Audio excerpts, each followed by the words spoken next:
would have been 27 years old, coming off of a pandemic, steps into a pandemic, and gets killed again by police in her own home. And says that it was an accident. We all know about the George Floyd incident. And so we remiss not to mention that. And so for us, it's two kinds of pandemics going on. Yes, we got the COVID, but we also got our people, our African American men specifically, who are in need of our gospel and our light. Amen. While this may be a part of my story today, I'm confident that it won't always be like this. God is going to turn this thing for us very soon. Everybody believe that it's not So I'm reminded even of my own story, if I can share it for a moment. When my wife and I, when we moved here from the D.C., Maryland area, it's been about 4 years ago, and we live in Fort Mill, South Carolina. And I'll never forget, we drove through the neighborhood and we settled on a house that we wanted. We loved the house, and I'm the kind of guy that after we leave it, I'll just keep driving back by it, driving around, and let's make sure this is what we want. Anybody ever done that? You see something, and I'm going to drive around the house, drive around the car lot, whatever it is, I'm driving. And I get into this neighborhood, this is 2016, I get into this neighborhood and I'm driving by the house and I'm sitting there and I'm praying and we are almost ready to close and get the keys, and I'm excited. And there's a security patrol in the neighborhood. And he pulls up behind my car. And so I proceed to pull off, because at that point I had sat as long as I wanted to sit. I pull off and I drive about a mile and he's still following me. So I said, why is this gentleman following me, a Caucasian gentleman? I stopped the car and he gets out and he asks me, why was I sitting in front of a house that I was about to buy? And I tell him, we're looking at it, we're considering, and this gentleman proceeds to tell me that I should go about 2 miles down the road and look for another home. In fact, he shows me the property where it is, 2 miles from my home, that I should buy, so that I don't buy the one that we're looking at. I'm saying that to say that this thing is very real for us as African Americans. It seems to be African American men, but it's a very real concept, and especially out there where we are, in that part of the Carolinas. I say that to say, I come to this text, Mark chapter 9, with this reality, with this present day circumstance, with this dilemma, but prophetically, I'm looking toward what is the possibility on the other side of this story. What is the possibility for my life? What is the possibility for your life? What is the possibility to be healed on the other side of wherever you are? It can't always be that I'm going to worry about everything. It can't always be that I'm going to stay up and lose sleep at night about everything. It cannot always be that I'm going to always have to discipline these children in this way. It cannot always be that I'm going to struggle from paycheck to paycheck, mortgage to mortgage, grocery store to grocery store, whatever the case is. What is the possibility on the other side of my story?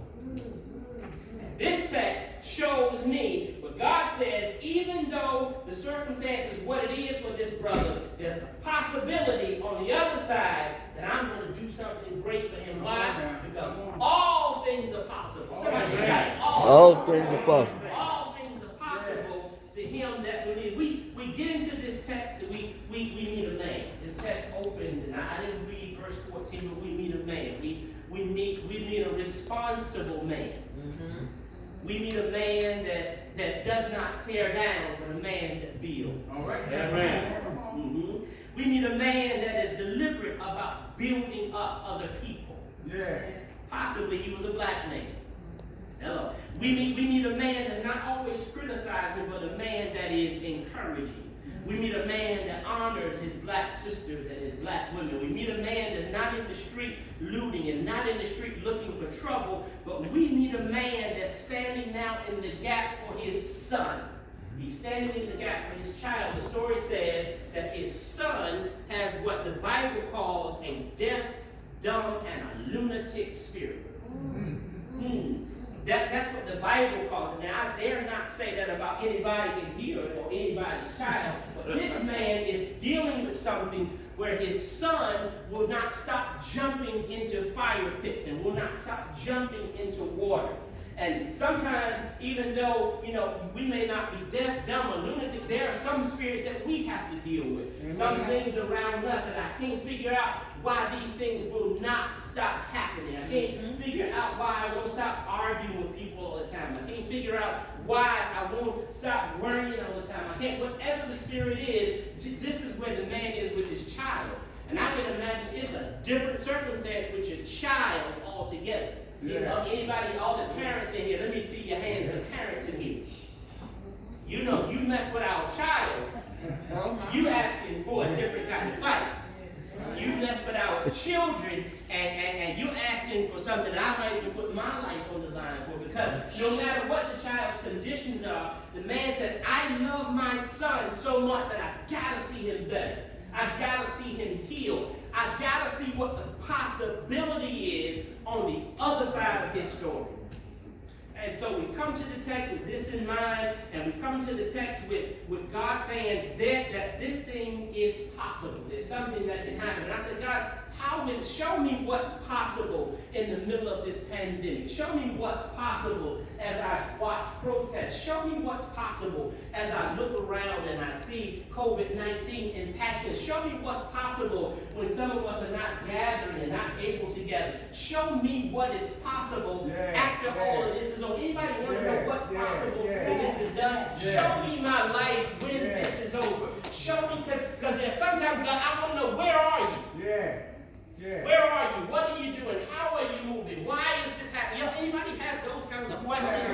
Where are you? Why did you let this happen? Did you let this happen from the start with? Come on. And so God shows me here something about possibility. The first thing I see about possibility in verse 23, Jesus said to him, if you can believe. Right. And oftentimes, moments like this will rob us of our ability just to believe. Yeah. It robs us sometimes of where we are just in faith to keep pushing with God. Because I'm praying and I'm believing and I'm bombarding heaven and I'm hoping for a result, but my reality is not lining up with what I'm praying for. Come on, preacher. Has anybody been there? I'm praying and I'm trusting and I'm believing, but God, this thing is not lining up with what your word says it is. If your word says that I'm above and not beneath, I feel like I'm beneath and smothering daily. If your word says I'm the lender and not the borrower, I'm still getting credit every day. I'm just trying to be praying. If your word says I'm healed and I'm still laying on my bed affliction, where are you? What is the possibility in this thing? Does anybody feel that way? Anybody know this person? I've been praying to God, believing God, hoping for God, wanting something, and He has to show me what is possible. He says, if you can believe. So He says, one, you cannot let the enemy rob you just of your belief system if nothing else. I believe God. Say that. I believe God. I believe God. I believe God. I believe God. I don't care what you call him, deaf, dumb, lunatic. This is what this text calls a boy. I don't care how you look at my situation. I believe God. I believe God. I believe God. He's still on the throne, and it is my faith that's going to make this possible. And the Bible says we walk by what? Faith. And not by sight. Faith. Sometimes the way you see a thing determines how you survive a thing. Amen. The way you see a thing determines how you survive a thing. That's awesome. I think that should marinate just for a few moments. How are you seeing things in this season? Come on now. What is your spiritual vision like in this season? For we walk by faith and not by sight. Without faith, it is impossible to please Him. So then my faith got to dominate my life. And the man said in the preceding verse, if you can do anything, just have mercy. God says, no. It's not a if I can. It is if you can believe that I can. Amen. It's not if I'm going to bring you out of COVID. It is if you believe that I can bring you out of COVID. It's not if I'm going to settle your financial affairs. It is if you can believe. It is not if I'm going to heal your body. It is if you believe, then all things are possible.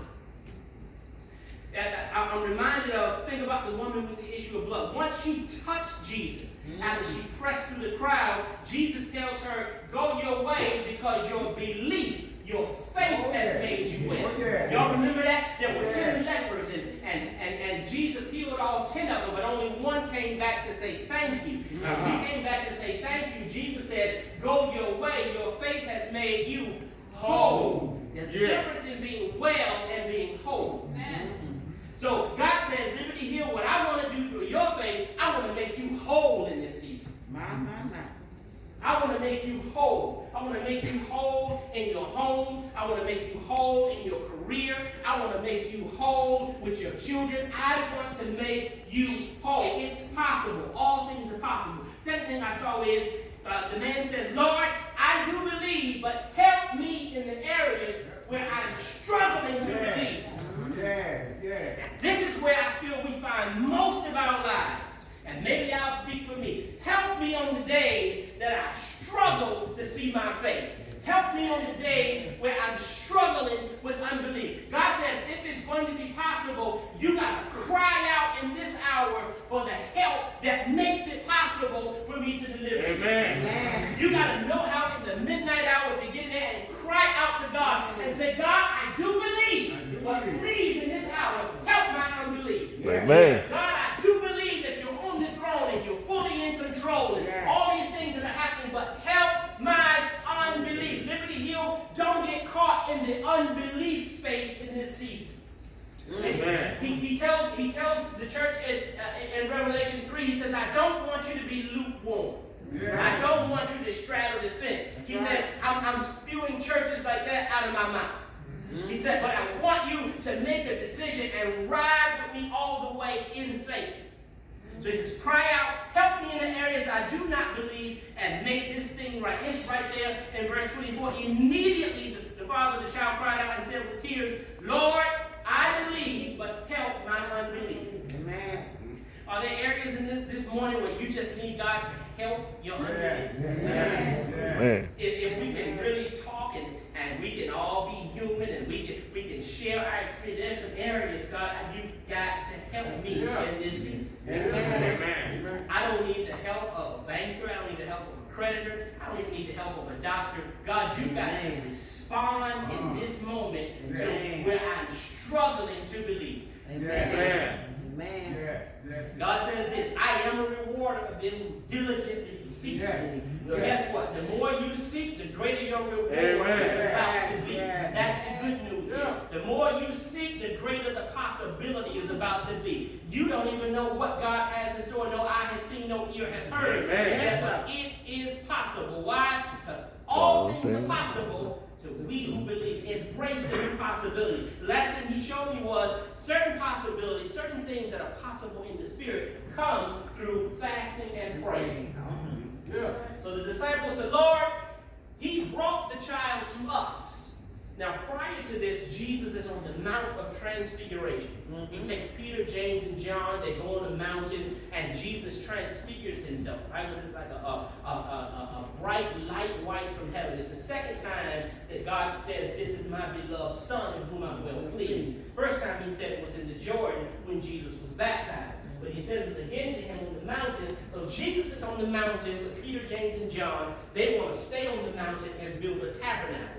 Lord, let's stay here. Let's not go back down there. Let's stay here. Let's not go back to, here it is, where they're protesting. Let's stay here, and let's not go back down to where the streets are suffering with COVID-19. Let's stay here, and let's not go back to where people are hungry. Let's stay here, and let's not go back to where the need is. Right? And so God says, I'm calling you off of the mountain, and you got to get to where the need is. If you really want to know the heart of God in this season, you got to go to where the need is. We got to go to where the need is. That's the powerful thing about the feeding that we do. Because you go to the need, you get to feel where the people are. You get to feel the possibility even for them to have a meal on the other side of your life. So God says, come off of the mountain. We got to go and get down in the trenches of life. Come off of the mountain. We got to get down in the trenches of ministry.